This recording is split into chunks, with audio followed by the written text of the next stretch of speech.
இப்போது புதிய அறிமுகம் ஆச்சி ஹோட்டல் சாம்பார் 50 கிராம் ரூபாய் 20 மட்டுமே. சிவகங்கையில் செய்தியாளர்களிடம் பேசிய காங்கிரஸ் எம்பி கார்த்தி சிதம்பரம் வரும் தேர்தலில் 3.5 முனை போட்டிதான் இருக்கும் என தாம் நம்புவதாக தெரிவித்தார். அடிப்படையான மாத ஊதியம் ஒரு குறைஞ்சபட்ச அடிப்படையான மாத ஊதியம் என்ற முறையில் ஒரு 5000 ரூபா ஒரு மாதம் கொடுக்குற அளவுக்கு கூட என்னை பொறுத்த வரைக்கும் மாநில அரசாங்கம் முயற்சி செய்ய வேண்டும். அந்த 5000 ரூபாயை கொடுத்தாங்கன்னா அது நேரடியாக மக்கள் வங்கி கணக்கில் போகுது. அந்த பணத்தை அவங்க வீடை சுற்றி இருக்கிற 2-3 கிலோமீட்டரில் இருக்கிற நிறுவனங்களில் கடைகளில் தான் அதை செலவு பண்ணுறாங்க. சுற்று வட்டார பொருளாதாரம் அதனால தான் மேம்படுகிறது. இது முதலமைச்சர் அவர்கள் இதை செய்ததற்காக அவரை நான் பாராட்டுகிறேன். வருங்காலத்தில் இதை ஒரு பேசிக் யூனிவர்சல் இன்கமாக இருந்து 5000 ரூபா கொடுக்க முடியாட்டியும் ஒரு மாதம் 2500 ரூபாயாவது என்னை பொறுத்த வரைக்கும் ஒரு மகளிருக்கு மாதம் கொடுக்க வேண்டும் என்று கேட்டுக்கொள்கிறேன். மற்ற திட்டங்களுக்கு இதில் குறைச்சிக்கலாம். தேவையில்லாத திட்டங்கள் நிறைய இருக்குது. எனக்கு கொடுத்தீங்கன்னா நான் ஒரு பிளாக் மார்க்கர் வச்சு வேணால் நிறைய திட்டத்தை ஸ்ட்ரைக் ஆஃப் பண்ணிடுறேன். என்னை பொறுத்த வரைக்கும் direct cash transfer universal basic இன்கம்னு மாதம் குறைஞ்சபட்சம் 2500 ரூபா கொடுக்கறது நல்ல பொருளாதார யுக்தி.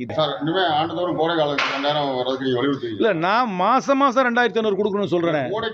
சரி, நான் கோடைக்கு 2000 கொடுத்தாலும் நான் என்னை பொறுத்த வரைக்கும் ஒரு 2500 நீங்கள் முடிஞ்ச அளவுக்கு அது கூட்டிக்கிட்டே போய் மாதம் 5000 ரூபாய்ன்னு கொடுக்குற அளவுக்கு கூட யூனிவர்சல் பேசிக் இன்கமாக கொண்டு போகலாம். 2500 ரூபாய் கொடுத்துட்டு அதுக்கப்புறம் கோடைக்கானலுக்கு ஒன்று, அப்புறம் மார்கழிக்கு ஒன்று, அப்புறம் பொங்கலுக்கு ஒன்று, எந்த பேரில் கொடுத்தாலும் எனக்கு ஒன்று அதை பற்றி எனக்கு ஆட்சேபனை கிடையாது. தேர்தல் நேரத்தில் இது கைக்கூடு இது மட்டுமே மையமாக வைத்து வாக்களிப்பார்கள் சொல்ல தெரியாது. ஆனால் இது நல்ல பொருளாதார யுக்தி. இது மக்களிடம் நல்ல வரவேற்பு இருக்கிறது.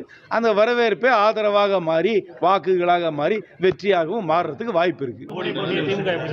3.5 முனை தான் நான் வச்சிருக்கேன். 4 முனை எப்படி சொல்றது? 3 முனை, ரெண்டு அணி, ஒன்று புதிதாக உருவாக்கி இருக்கிற அணி, ஒரு அணி எப்பவுமே தனியாக நிற்கிற என்டிகே அணி. அதனால் இதை கணக்கு போடும்போது 4 கணக்கு போடணுமா இல்லை 3 கணக்கு போடணும், 3 கணக்கு போடணுமான்னு பார்த்துக்கலாம்.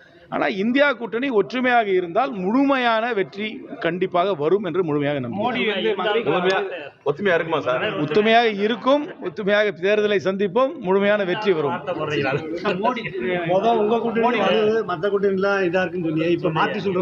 அப்படிலாம் நான் மாற்றலை. நீங்கள் வேணால் என்ன வேணால் எதிர்பார்க்கலாம். இந்தியா கூட்டணி ஒற்றுமையாக இருக்கிறது. இந்தியா கூட்டணியோட ஒற்றுமை வெற்றியாக மாறும் என்று நம்புகிறேன். இப்போது புதிய அறிமுகம் ஆச்சி ஹோட்டல் சாம்பார் 50 கிராம் ரூபாய் 20 மட்டுமே.